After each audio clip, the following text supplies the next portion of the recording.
بسم الله الرحمن الرحيم. الحمد لله رب العالمين، والصلاة والسلام على سيد المرسلين وعلى آله وأصحابه أجمعين. أما بعد، وبالسند المتصل منا إلى الشيخ الإمام الهمام الحافظ الحجة أمير المؤمنين في الحديث أبي عبد الله محمد بن إسماعيل بن إبراهيم بن المغيرة بن البردزبة الجعفي اليماني البخاري رحمه الله تعالى، اللهم انفعنا بعلومه وعلومهم آمين يا رب العالمين، أنه قال: بسم الله الرحمن الرحيم. باب كيف كان بدء الوحي إلى رسول الله صلى الله عليه وسلم. وقول الله عز وجل: إنا أوحينا إليك كما أوحينا إلى نوح والنبيين من بعده. وبه قال حدثنا الحميدي قال حدثنا سفيان قال حدثنا يحيى بن سعيد الأنصاري قال أخبرني محمد بن إبراهيم التيمي أنه سمع علقمة بن وقاص الليثي يقول: سمعت عمر بن الخطاب رضي الله عنه وعنهم على المنبر يقول: سمعت رسول الله صلى الله عليه وسلم يقول: إنما الأعمال بالنيات وإنما لامرئ ما نوى، فمن كانت هجرته إلى دنيا يصيبها أو إلى امرأة ينكحها فهجرته إلى ما هاجر إليه.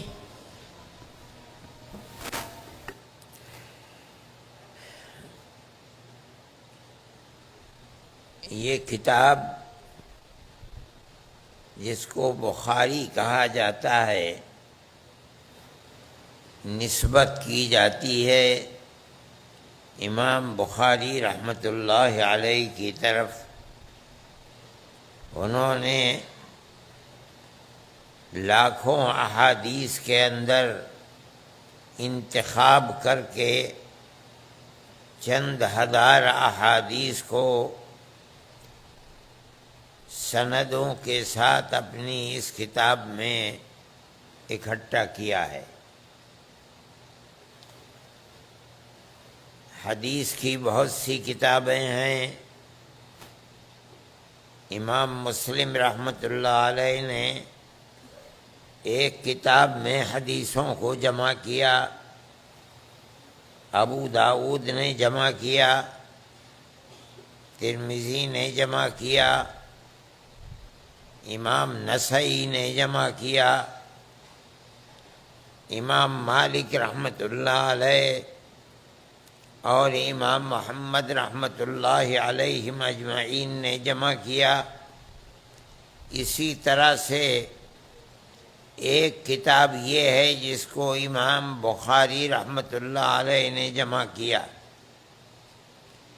یہ کتاب علم حدیث کی کتاب ہے۔ کہا جاتا ہے علم حدیث ما نسب الى رسول اللہ صلی اللہ علیہ وسلم قولا فعلا صفتا او تقریرا۔ یہ وہ علم ہے جس کی نسبت تمام نبیوں کے سردار ہمارے آقا حضرت محمد صلی اللہ علیہ وسلم کی طرف کی جاتی ہے۔ آپ نے کیا کہا، آپ نے کیا کیا، آپ کا جسم کیسا تھا، رنگ کیسا تھا، صورت کیسی تھی، کیسے چلتے تھے، آپ کی عادات و اطوار کیسی تھیں، کیسے کھاتے تھے، کیسے اٹھتے تھے، کیسے بیٹھتے تھے۔ اسی طرح سے آپ کے رہتے ہوئے کوئی کام صحابہ نے کیا، اگر نبی کریم علیہ الصلاۃ والسلام نے اس پر کوئی نکیر نہیں فرمائی تو یہ دلیل ہے اس بات کی کہ وہ کام صحیح تھا۔ اگر غلط ہوتا تو آپ نکیر فرما دیتے۔ چونکہ دین کا مدار صحابہ کے اوپر ہے، پہلی اینٹ صحابہ کی چلتی ہے، قیامت تک اگر یہ اینٹ سیدھی رہے گی تو دیوار سیدھی ہوگی۔ اگر صحابہ کوئی عمل اسلام کے اندر صحیح نہیں تھا اس کو کرتے تھے تو یقیناً اللہ اپنے نبی کو وحی کے ذریعے بتا دیتا اور آپ اس کے اوپر نکیر کرتے، لیکن آپ نے نکیر نہیں کی، اللہ نے آپ کو اس سے باخبر نہیں کیا۔ یہ دلیل اس بات کی ہے کہ وہ عمل صحیح تھا، اسی کو تقریر کہا جاتا ہے۔ آپ نے اصول فقہ کے اندر پڑھا ہوگا بیان تقریر، جس کو کہا جاتا ہے کہ السکوت فی محل البیان بیان، یہی وہ چیز ہے جس کو یہاں تقریر کہا جا رہا ہے۔ اصل چیز یہ ہے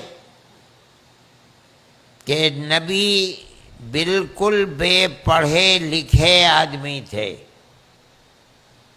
نہ انہوں نے کسی مدرسے میں پڑھا اور نہ کسی استاد سے انہوں نے علم کو سیکھا۔ نبی کے پاس جو علم ہے وہ اللہ کی وحی کے ذریعے سے آیا ہے۔ اللہ اپنے فرشتے حضرت جبرائیل کو بھیجتے ہیں،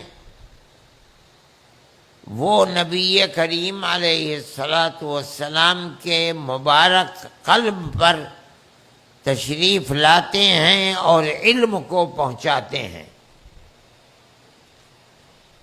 وہ علم دو طرح کا ہے، ایک کو وحی مطلوع کہا جاتا ہے، ایک کو وحی غیر مطلوع کہا جاتا ہے۔ وحی مطلوع وہ وحی ہے جس کے معنی اور جس کے الفاظ دونوں اللہ کی طرف سے ہیں۔ نبی کو یہ اختیار نہیں ہے کہ وہ ان الفاظ کو تبدیل کر کے ان معنی کو بیان کرے، اس لیے وہ وہی الفاظ جو اللہ نے جبرائیل کو دیے اور انہی الفاظ کو جبرائیل لے کر نبی کے پاس آئے، اللہ نے انہی الفاظ کو نبی کے سینے میں محفوظ کر دیا، آپ نے انہی الفاظ کو لکھوا دیا، انہی الفاظ کو صحابہ نے محفوظ کر لیا۔ اس کو کہا جاتا ہے وحی مطلوع قرآن۔ قرآن نام صرف الفاظ کا نہیں ہے۔ آپ نے اصول فقہ کی کتابوں میں پڑھا ہوگا کہ قرآن کہتے کس کو ہیں۔ وہاں قرآن کی تفسیر کی جاتی ہے، معنی هو النظم والمعنى جميعا، الفاظ اور معانی دونوں کے مجموعے کا نام قرآن ہے۔ مطلب کیا ہے کہ جبرائیل امین اللہ کے پاس سے الفاظ بھی لے کر آتے تھے، ان الفاظ میں مراد خداوندی کیا ہے، اللہ کیا فرمانا چاہتا ہے، وہ بھی لے کر کے آتے تھے۔ نبی کو الفاظ دیتے تھے اور اس کے بعد ان الفاظ میں اللہ کیا فرمانا چاہتا ہے وہ بھی نبی کو دیا کرتے تھے۔ نبی کریم علیہ السلام ان الفاظ کو صحابہ کو بتلاتے تھے اور اس کے اندر جو معنی چھپے ہوئے